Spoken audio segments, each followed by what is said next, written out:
Lamin Yamalda sevgilisi Niki Nicoledan ham battarroq muammo bor desam ishonasizmi? Videoga like bosib obuna bo'lib qo'ying, boshlaymiz.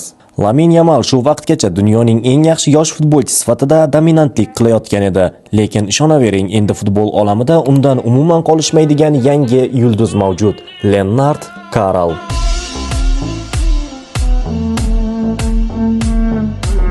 U atigi 17 yoshida Bavariya asosiy tarkibiga kirib oldi.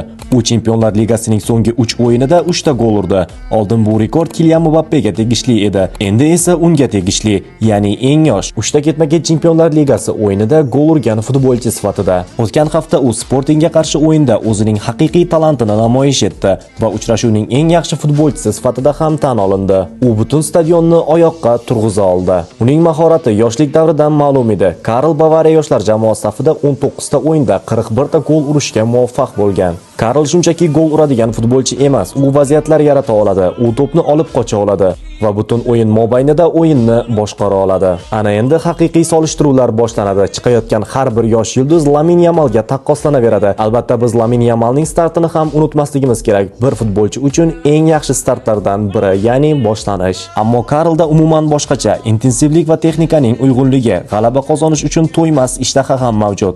Xullas, Yamalda haqiqiy bosh og'riq, endi uning qarshisida Karldek futbolchi mavjud. Video yoqqan bo'lsa like bosib obuna bo'lib qo'ying.